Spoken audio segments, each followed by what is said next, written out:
Hey, folks, this is Brian Blessing. Hope you're enjoying the Hockey Betting Podcast. We have a couple chuckles, try to get you a lot of winners.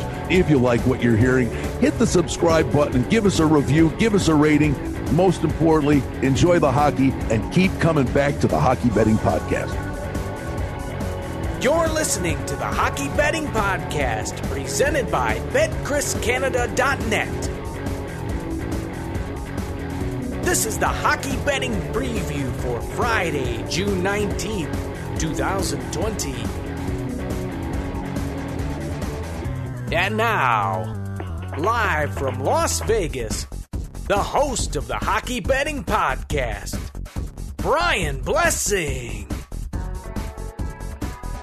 All right, kids, here we go. The weekend edition of the Hockey Betting Podcast. Brian Blessing in Las Vegas. Cam Stewart's roaming around Canada somewhere. What are you doing, man? Hanging in there, Brian. Yeah, I just want these things to get back. You just got to tell some of these idiots out there in the world, hey, turkeys, here's a tip. If you just come around, breathe all over people, lick them, do whatever. Yeah, we're not going to have sports forever. So, just figure this out. Let's go.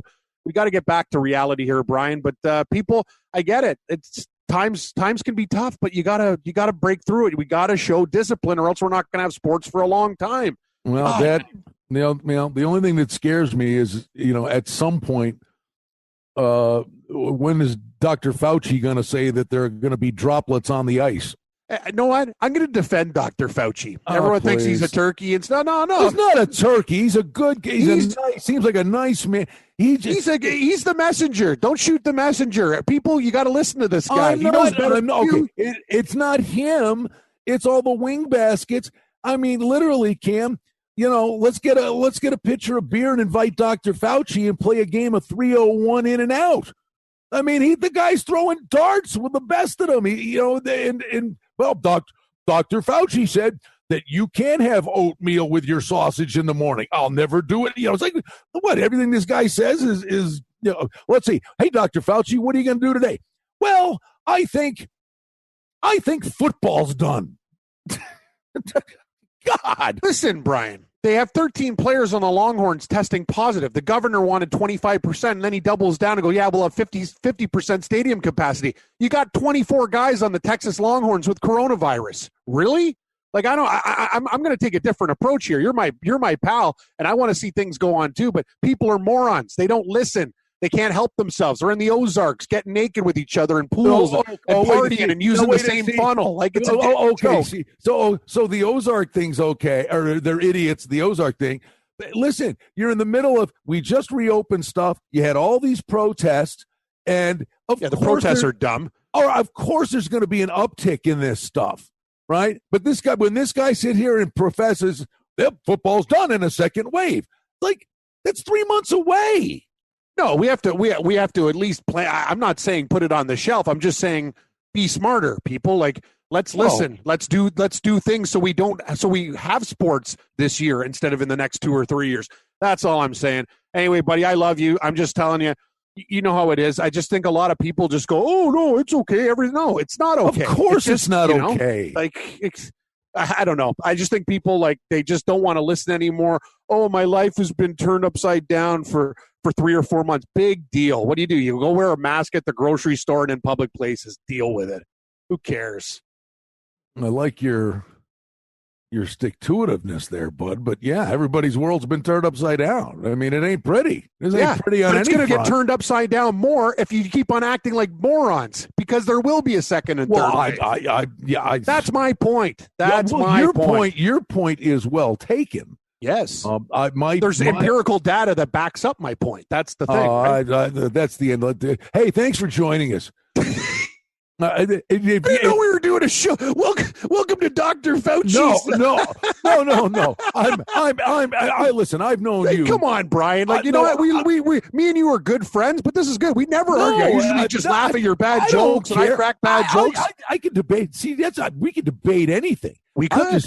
Let's talk hockey. I agree. I'm just saying, let me finish. I'm saying the show's over. I've known you 15 years. You're not that smart. You start throwing words around like empirical data. I'm shutting this down. I got to tell you, Brian, it's been the weirdest thing. Since coronavirus, you got smarter. Yeah. No, even Morency told me we're doing the show. He goes, everybody's struggling except for Cam. And I hate to say this. They call me Fat Stacks on the network now. I hit 3 NASCAR bets in a row. I had Hamlin last week. I hit a golf winner at Berger at 70-1. I don't know what the hell is going on in my life, but like, yeah, you're right. Like people are like, what the hell's going on with Cam? All of a sudden, like I'm Kreskin. I'm telling you, coronavirus has been weird. Like, I don't understand. Like financially, it's been good for me. Like with betting, that's what I'm saying. I have no data to back this up or why it's happening, Brian. But you usually don't get a cold streak during a hot streak during a pandemic. When's the last pandemic you were tracking your bets? It's a good point, but I'm saying I'm doing better in the pandemic. I feel like a complete dick. Oh no, guys at the station, hey, Fat Stacks, how you doing? You got a NASCAR winner? I'm like, I barely even like.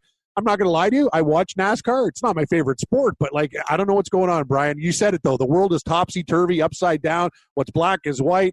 Smart people are stupid.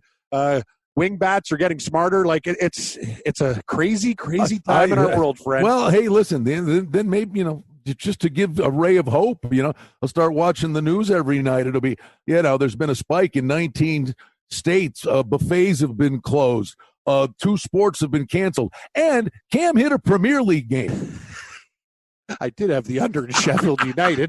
Should have.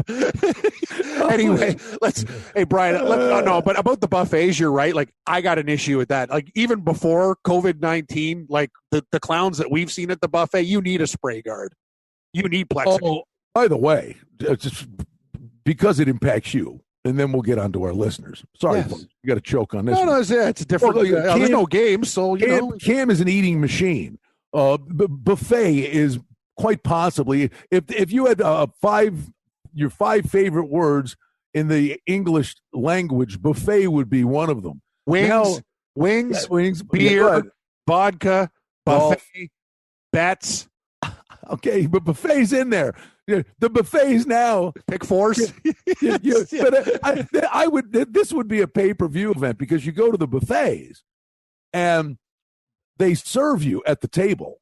Like you tell them what you want, and you'd be sitting there, go pile it high, brother. Oh yeah, no, you know me. More. Just give him the and as he brings you this mountain of food, and the guy starts walking away, you go, start working on the second plate. Yeah, hey, carving station. Start those knives, bad boy. Yeah, no, I'm with you, Brian. Like that's the thing. Well, I love, and you know me. I'm one of those guys, like when I'm in Vegas, I love the buffet because if you're having a late night, we're partying, or me and you go out for wings and beers, you have that one meal, you get yourself absolutely cranked. You're just, I can barely move. And then in about an hour, you feel great, and then you're good to go the whole day. I love buffets. I've seen it up close and personal. Cam Stewart's the only guy on God's green earth that takes his own Jinsu knives to the buffet. I went out. I had wings with my buddy the other day. You're going through TSA, and they're going, "Sir, what is this knife for?" Well, I plan on going to a buffet when we land. Yeah, like I got to slow down, even like stop eating cartilage and bone, Brian. But I don't know. When I get back to Vegas, we got to go back to that place that you always take me to. You're right. I had sparks flying off those bones. All right, bud. So listen. Hey, there's some news. We got a little bit of news. Yeah, go ahead. Dish it out. Okay, well, so. Yeah, basically on Monday, they're going to announce the hub cities. We kind of knew that. I think Vegas, Brian, I'll get your opinion, probably a lock. And also the Canadian government, Prime Minister Trudeau said, the hockey players aren't going to have to worry about the quarantine, so that's already baked in there. So I have a feeling most people think it's going to be Toronto and Vegas as the hub cities, but that announcement will be made Monday. It'd be really cool if we had further announcements because, God, I'm jonesing for hockey right now. But I'll tell you this, Brian, so that's going to happen. And from all the people I've talked to, you included, it seems like Vegas is a mortal lock, but the Eastern Conference will probably go to Vegas and the West would go to Toronto, correct? That's what we think, but I mean, here in Vegas, some people are saying, Sinbin.Vegas, guys that cover stuff out here, say they've heard from that some players on the Golden Knights were told that they could may end up staying home and playing at home. I don't know. Honestly, I think that's a horrible idea. It's just for optics. It's a bad idea, right? For optics, if you want integrity in this thing, I don't see how that can be done. And the other thing would be, Cam, listen, it's human nature. Even if it's Toronto's playing at home or Vegas is playing at home, I mean, these guys they got to go to a hotel, and they're sitting up and looking out their window, and from the 15th floor, they can look out to the mountains and see Summerlin and go, my wife and kids are right over there. I mean, you're telling me, plan. You're telling me that, a couple of these guys know how to cut curfew when they're on a road to go out and have a good time. You're telling me some of these guys, you wouldn't get an Uber and saw the guy off. You didn't see me and get an Uber to go home and see their wife and kids for a while. What are you going to do? Put an ankle bracelet on all these guys? Or security at every door in the hotel. Like I don't know how they're going to do that. The thing I'm saying is, and the story came out this way, Brian. They want to do. Say Vegas was a city, they want to bring the East because they don't even want that thing to be an option. And I agree with them. It's such a simple thing, right? Like you can't have a Western Conference hub city with Western Conference teams that are in the playoff. And the NHL actually realized that. They said on Monday's announcement, it's preferred that they would go east to west and west to east. And that makes total sense for me. You can't have players thinking about going to see their wife and kids. That's not cool. No, I know. And then the other side of the thing, and this is why when we get to how we bet these games, I'm telling you, bud, there are going to be some teams just checking out mentally. There you go. This sucks. No, I mean it. And you're going to see it. You're going to know body language. But the one thing I would say, the West Coast teams are going east, so they're going to Toronto. But you want the people in the West, you want the primetime games in the West. So you're telling me they're dropping the puck at 10:30 at night in the Eastern Conference site. And you know what? I'm like, who cares? I mean, this is all they're supposed to be doing. So if you walk in there and say, okay, y'all fly in there, and round one is whatever, Vegas versus Dallas, and you say game one, it's a 10:30 Eastern puck drop. It's 10:30 at night. Well, okay. Well, then every game they play henceforth is at 10:30. That's your schedule. That's your rhythm. That's your routine. And so be it, because they're not supposed to be doing anything else. I agree with that. That's a very good idea. And I'm also not saying Toronto is guaranteed the hub city. That's what people are talking about, Vegas and Toronto. But I think that is a fantastic idea, right? They have the format to do that, right, Brian? So how many games are they going to play? How many games are they going to play in a day? They go, you guys are the afternoon game. You're the 7 p.m. Eastern game. You're the 10:30 game. Done. You sit there and go, that sucks, right? All these teams got to play at 10:30 at night. Well, no. again, that's your rhythm. You're in there. This is what you're doing. This is your new schedule. Okay, so they adjust their body clocks. Then you sit there and go, well, wait a minute. Now the West Coast teams or the East Coast teams heading west, you want those games on at 7 Eastern. So now basically the other side of the spectrum would be the West Coast teams. The majority of their games are going to be being played late afternoon. Tough. That's all they're supposed to be doing. That's your new schedule. I mean, but there are going to be, Cam, there are going to be just guys that go, this is a gong show. Get me out of here. Oh, for sure. I that's why I think it's going to be very, very vital to pay attention to this thing early. Look at the body language. Look at the effort level. You and I have seen enough hockey to know this team is not taking this like a playoff game. They've already mentally checked out. They gone. They just want to get back home and have sex with their wives. Other guys are going to take it as a challenge. Let's win the Stanley Cup in a pandemic. Let's grind. Let's do it. Right. I think a lot of the veteran players too, with the break that they've had, they're going to be refreshed and ready to go. That's the one thing. Like, I wouldn't be surprised if a lot of like older players really have a resurgence during this thing, because it's kind of like their kick at the can, Brian. I know from personal experience, like a lot of the time, these guys are going to get a second and third win and they're going to be ready to rock. Or the young up and coming team that honestly wasn't going to be in the playoffs and gets an opportunity. I think one of these teams that technically had no business being in could go on a Tootsie Roll. Like Chicago. I don't know who it is, a Chicago, a Montreal. I don't know. I mean, Montreal, I'm not sure if they're that good. Like Chicago can beat Edmonton. That's the thing. Here, let me throw one. I'll throw one at you, because I thought, nice team, good players, starting to trend the right way. They're getting there. I thought they'd have fallen short, but talk to me in a couple of years. How about a team like Vancouver? Vancouver's. I think Vancouver's very, very close to be honest. And by the way, Pedersen's been skating for 3 months. Actually, there's a guy to play the Conn Smythe. I like Colorado to win the Cup. Yeah. I mean, if they show up like they care. I mean, McKinnon's low hanging fruit. I'm playing Landeskog to win the Conn Smythe. He's been skating since March. Yeah, and Vancouver now has better goaltending, good young players. They have guys with injury that are going to come back too. I think the Vancouver Canucks are a very scary team. I agree with you 100%. Who they play? Minnesota. Minnesota's got a lot of older guys on the team, but I'll tell you, no, you're right, Brian. And that's the thing. This is the beauty of it. We could take Flyers, Islanders. They checked out for a while. Now, this is your second chance. The Islanders, Carolina. I didn't like what Rod Brindamore said about Carolina. Oh, this is stupid and stuff. But you know what? Still a very dangerous team that gets back their defensive core. We already have Colorado futures, which is good because we get them at 15-1. Now I've looked. I think they're 7-1, and it's ridiculous to do that again. I would take a couple Flyers. We talked about it. The Jets. Hellebuck's the type of guy that can stand on his head and win the whole damn thing himself. No, I know. And buddy, I mean, I played the Islanders at 25-1, and I basically taken a big lighter of that money. Like, well, wait a minute. you're giving me trots in a type of game where skill could be late to the party, and you play a simple dump and chase game with defensive structure, and a guy like Trotz preparing for the same team over and over. That ticket to me was dead and gone. I'd reinvest in it. I've seen the Islanders like 40, 45. Like, you're going to get a crazy number with these guys. Like, it's weird. That's the thing, guys.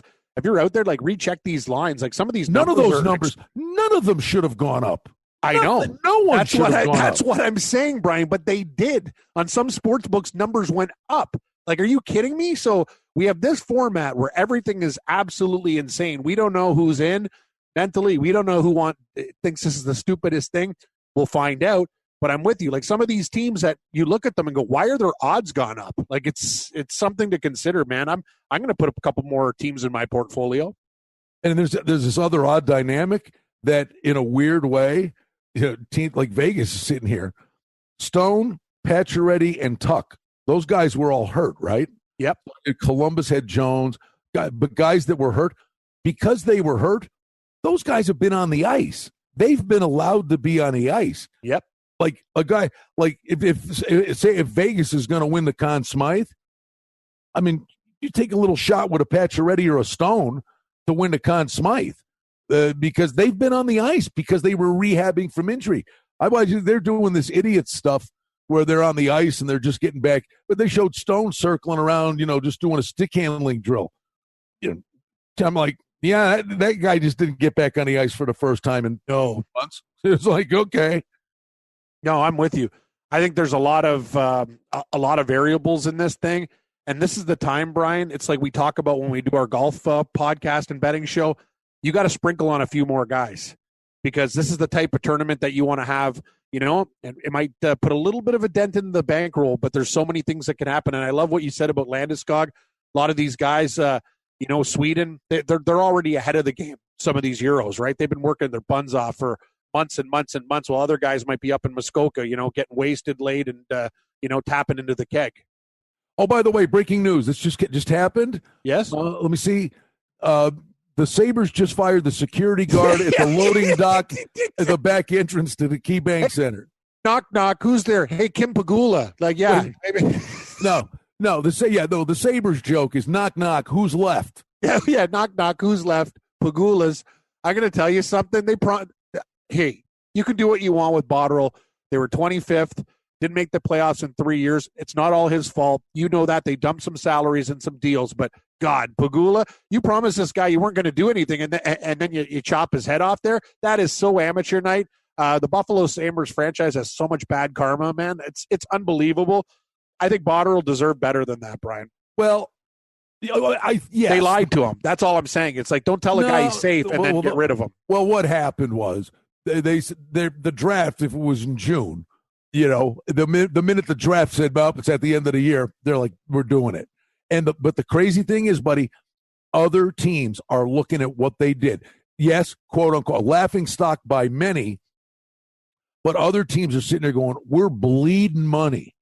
And the other 6 teams that didn't make the playoffs, there are people and agents and other people that are saying, watch out. Other teams may have watched what they did and follow suit because of the economics of this thing are a disaster. I agree with that. I'm just saying, though, you don't even say anything to a guy. Just let it happen. That's the vote of confidence, Cam. You're toast. Yeah. I don't know. I don't know what you think of the Pakulas, but they feel like a dark cloud over the to me. I know they saved the Bills and Sabres, but God, I wish there was somebody else. As crazy as this sounds, I'll defend them to a degree. They got it right with the Bills. The Bills are built now. They got the right people with the Bills. A lot of it's garbage, but what they said, and maybe they want to have their hands in the pie too much. But the people that they did delegate to, they felt they were sold a bill of goods. But they're still, for another week, they're still paying Tim Murray. Now they're paying Bottrell for 2 years. Now you got Kevin Adams. And let's cut to the chase. The real GM of this team is Ralph Kruger. Oh, yeah. And don't kid yourself. Kevin Adams is a figure. He's a figurehead. Ralph Kruger was albeit a different thing. He ran a Premier League team in Southampton. Yes, he did.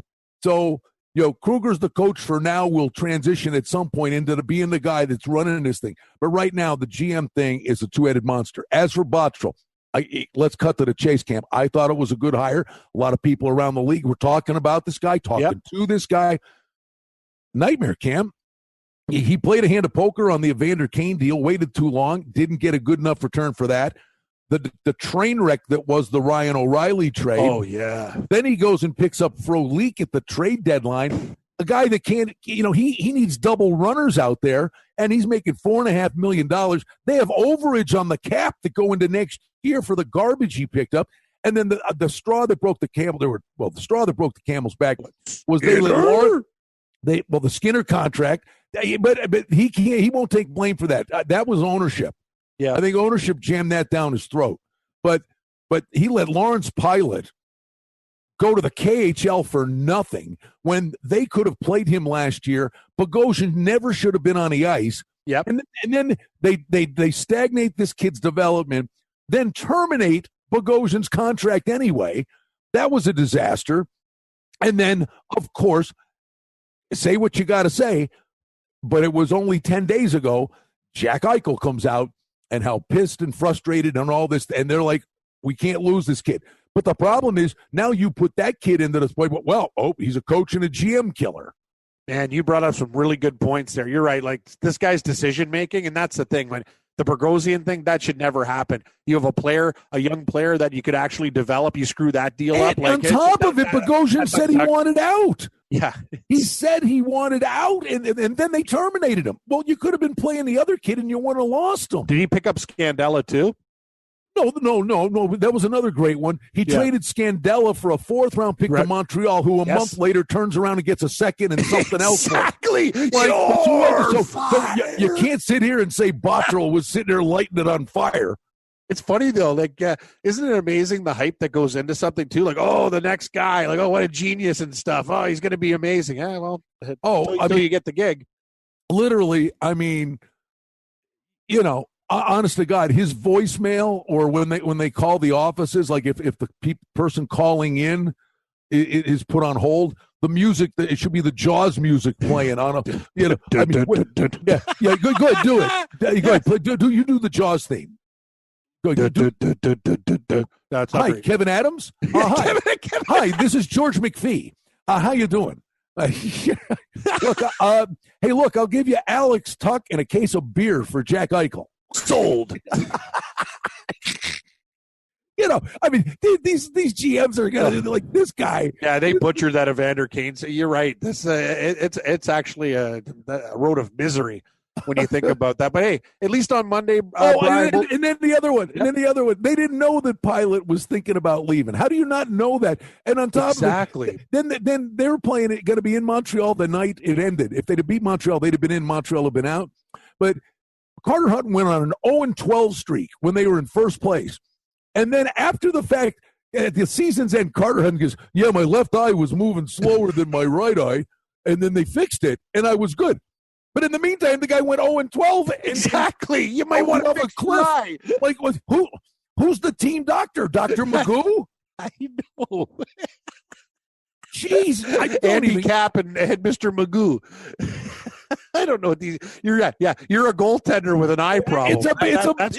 It's a bad look when your goaltender's out there wearing a pirate's eye patch. Yar, yar, yar.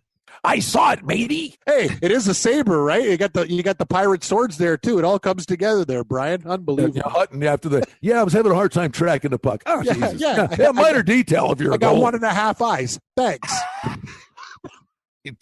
It's like the way when I was a kid went to a Catholic school, and the nuns were, back then, vicious.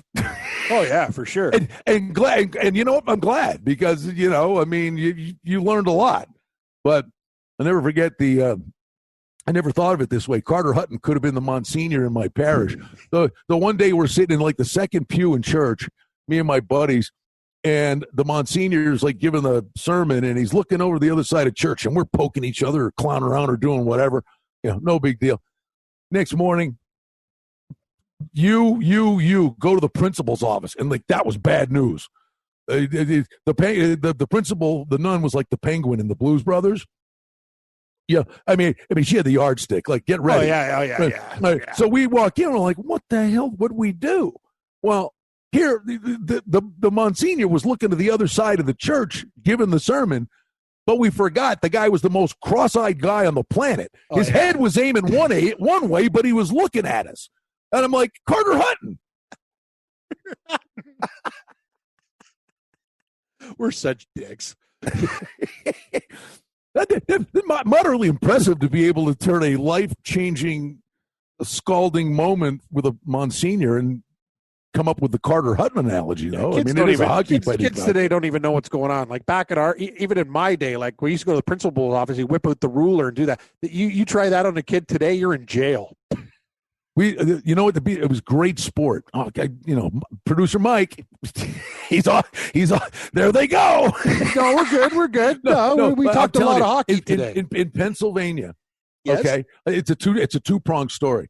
In Pennsylvania, like the bad thing we did was we threw snowballs at cars. Yeah, who does? Everybody does. Okay, so my cousins from Maryland come up. We're in Pennsylvania. And they come up, and it's one of these days where it snowed the day before. Now it's 50 degrees, and the snow is like snowball. That thing's money, right? And so I'm teaching my cousins. I said, "No, what you want to do here is it's not good enough just hitting the car. You want to hit the car with a high-low, right? Car's coming down the street. You look, you throw the big lob up, and then you fire the fastball. So the lob comes down. All right, now you're taking it to the next level, right? So I go, here, let me show you. So here's this car coming down. It's like a 50-degree day. I throw the lob up, and then here he comes, and I fired the bullet. And as it's leaving, it's coming out of my fingers on the follow-through, and I'm like, oh, the guy's driving, right, with the window down, his left arm out on the windshield, and he's smoking a cigar, right? The lob, bam, hits the hood. The fastball takes the cigar right out of the guy's mouth. This guy chased us for 3 hours. He has brakes, and you guys better get going. No, I'll tell you, I thought the story was going to go. You hit the car, guy spun out, went right through a house. Oh, God. I mean, thank that God. Could happen. Like, if some kids are pelted me, I might have a heart attack, drive it up on the curb, and go right through somebody's garage. But then the second part of the snowball story was back to the nuns, was the one day the one kid in school hit a cab driver or something, and the cabbie come back and ratted the kid out and blah, blah, blah. So the principal lines us up in the hallway. It's like Stalag 13, right? And we're, I know who did it. So it'll go easier on you if you admit it, right? And we're standing there and going, don't do it. Don't do it. And the kid that did it, he takes the step forward. She's got a yardstick in her hand, right? She breaks it right across the kid's cheek. I mean, right? Wow. On the side of his face, 6, 5 3/4, 5 1/2. Yeah, won't be throwing snowballs at cars around the school anymore. It's good point. Yeah, no, I had a pretty crazy week too, Brian. Like I fell in the shower. Just a PSA. What? A PSA for everybody out there. Be really careful. Like I don't know what I was just in the shower. I slipped. Thank God I grabbed myself. Are you all right? Oh, dude, my tailbone has got like bruises like all the way up my back. I got really lucky because I thought I was like, and my neck was killing me. Like, because you really tense up when you're like, you got to brace yourself. But I'll tell people. Did you get you did the tailbone thing? Oh yeah. Like I landed right on it. I'll tell you guys something, man. When you get older, be real careful in the shower or get those like senior things like the sandpaper. I'm going to go down to the store and pick those up. You could die in the shower. The stuff you can do to yourself is amazing. Oh, I know. So, I like Lisa was here. Thank God. Like I could barely move. Like she grabbed me from the shower and got me out. I've been popping like Tylenol 3s. It's just getting better now. And that was like here, 5 you days. Want It was on Monday, I think. It's a hockey. You want a hockey tailbone story? Sure. I mean, are you still like? Are you? I mean, that brings tears to your eyes. That's the most painful thing. When it kills. Your tailbone. All right. So this is God, how many years ago? Anyway, Tony McKegney. Oh yeah, Tony McKegney. I like it. Right. Ex-Sabre. Tony McKegney. He's got a boat, a small boat, and it's summer, and we golfed, and we're at his house, and we're going to get on a boat, and then we're going to go up Niagara River and go out onto the lake and go. I think it was a place called Shooters. I think whatever. Ooh, sounds good. Shooters. Anyway, I like it. so we get on the boat and the thing's like tilted up in the front, like the thing's going, but the front of the boat's like way up. I go, what's this? He goes, oh, it's the weight on the thing screwed up. He goes, go sit up on the front, the little plank at the front of the boat. So I sit on the thing, and back then I was only 170 pounds.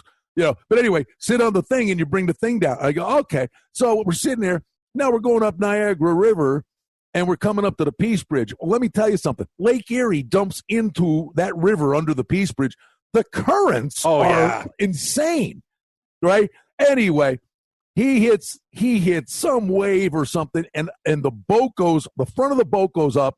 I go up in the air literally about 8 feet and I come down with my feet up and right on the tailbone. Oh, I could barely walk for 2 weeks. It's crazy, man. Like I know, I just like sleeping was tough. Today it's just starting to feel better today. I wouldn't wish that pain upon anybody, but that's great. Tony McKegney, I go, yeah. He's got a faulty boat. No, if you go in that water, you might be dead too. Like you're right, those currents are lethal. Yeah, I'm like, hey Skipper, any chance of just putting like a cement block up there? Yeah, exactly. You got to cripple me. Yeah. You bring a human instead of a cinder block. I'm gonna have a fun day with Tony McKegney. I was nothing more than ballast. He was a great guy. Or he is a great guy. I like Tony McKegney too. All right, so okay, we're good. Yep. Anyway, I maintain this that the teams, some will treat it markedly different than others. But I really believe it would behoove teams in the round robin to work on stuff. I don't care about winning the round robin and you're the top seed. You're not getting you're not getting a banner. That's a great point. You got time to get things done. Don't be worried about who you may or may not play. Rotate the 28 guys, get everybody up to speed, and be ready when the games matter. So don't be putting all this energy into winning the round robin games. Cam, the only advantage, yes, if you're sitting there going, if I'm the top seed in the West, I may play Chicago. Okay, you don't know that. But the reality is the only benefit you get by being the top seed in the round robin is you would get the last change in Game 7. That's the only benefit you get. You're good, man. No, so you're right though. Those teams, don't worry about anything else. Come up with some nuances because that's how you're going to get it done. Like I almost look at those teams you think it has a disadvantage where the other guys have to go in there and bang, bang, bang, and it's real, right? So it's going to be tougher for those teams. Think about this. I mean, so like if the game really is meaningful, I mean, technically it's meaningful. And there'll be some guys, some coaches are going to get, we want to win, blah, blah, blah, right? And these guys going to shorten his bench in the third period to win a round robin game. When I'd be sitting there going, I don't give a damn if we win the game. I'm going to keep rolling 4 lines because I want all these guys good to go next week. Exactly. What do I know? Nail on the head, buddy. You see, Now COVID-19. Now you're getting smarter. At the start of the show, I was doing okay. Now you see, it all comes back full circle, buddy. What do you think about Sole Volante and the Belmont? Absolutely love Tap It to Win. You like Tap It to Win? That's the horse I have coming second. I got that Sole Volante horse at 9-1. He's 9-2 now, so I'm already locked and loaded on my books. So Tap It to Win. John Velasquez riding against Todd Pletcher. If Velasquez gets off a Pletcher horse, he's on the live horse. So that horse is better than the two Pletchers. And his two races, 87 buyer, 97 buyer. Third race of the form cycle is a 3-year-old. Tis the Law is a terrific horse. His best buyer is 100. This horse is on the improve, and he's lone speed. I think this horse gets to the front cam and doesn't look back. Really? Oh, wow. Okay. I'll put it in my box for sure, buddy. Sounds good. All right. So we got that. We got golf. We got the car racing, and we're hoping. So the announcement on the Hub Cities, you say, is Monday. So we'll have it for next week for sure. I'm predicting Toronto, Vegas. What do you got? Yeah, I mean, that makes sense. I mean, I guess Columbus, Pittsburgh still in the hopper. And somebody told me they heard, and honestly, it would solve a problem. That there was an outside chance it could be two West Coast teams. Yeah, I don't even mind that. I think LA and Vegas would be smart. LA's not in the thing. It's right there. It's close. I have no problem with Los Angeles. They have the hotels. And why that would work is that the East comes into Vegas. Vegas isn't playing at home. And then the Pacific goes to LA. Exactly. And LA's not involved. You are correct. That was my idea too. I as a betting man, I'd throw Los Angeles and Vegas out in two box exacta box. It'll pay well. Except though, you've got Governor Newsom yesterday made the mask thing mandatory. So California's having another little soiree with this thing. That's the problem, Cam. Yeah. This stuff changes minute to minute. It does. I know. All right, my friend. So listen, the bottom line is you're clean. You took a shower. I wouldn't take another one till next Friday, and we'll do this again. It was pretty slick. I think it was the Zest soap I was using. It's got more Zest on it. Yeah. Oh, come on. Really You're not slick. See, I would have thought you'd have been an Irish Spring guy. You know what? I do buy Irish Spring when it's on sale. It's kind of like Pepsi and Coke, as Larry King said. Pepsi's delicious, and so is Coke. Like I like both. I like both products. I mix. Like I'll go from Irish Spring, and then I'll go Coast, and then when I got too much like the perfume, kind of like Mountain Man smell, with like I'm coming at you with a carving knife in the Irish Glades, I will take maybe something a little bit softer, and then I go back. I'm on a soap rotation. I usually go Irish Spring, Coast, Zest, and then I'll buy like an Ivory one. The little things that matter in your life, right? If my wife, if the soap runs out, right, the bar of soap thing runs out, and there's no, and then she's got the body soap thing. That's like, what a waste of time that is. I hate body soap. I'm a bar body man. soap thing. No, that's a bad invention. I know people love it. I'm a bar man all day, all night. Call me a loser. Call me old. I love the bar. I hold it in my hand. It gets it. Yeah, body wash. Well, the bar soap. If you didn't have a bar soap, if you were doing the body soap, you'd need to wear a helmet and a Kevlar vest when you're taking a shower, because it makes the bottom of the bottom of the shower like a skating rink. Exactly. Yeah. Think about me. I almost died with Zest. What would I do with body wash? Anyway, I got to get the hell out of here. I got stuff to do today. Oh, Denver Mike, our producer says Cam rotates 4 soap lines. He's still listening. He didn't stop recording. Of course he did. No, that's the thing. Mike's don't think that he's not listening. They never know when to cut it out. We'll find out later, I guess, Brian. It's the problem is this thing might have ended 11 minutes ago. It might have, or they might just play this and call it the hockey podcast and outtakes, which they do. No, buddy, you're the best. Have a good weekend. You too, brother. Enjoy the golf. Enjoy everything else, and hopefully next week, Brian, we'll have more news. And God, I just can't wait for this. What month are we in now? June? Oh, God, man. I'm jonesing. Like, thank God golf's on, but I can't wait for hockey to come back. Ditto.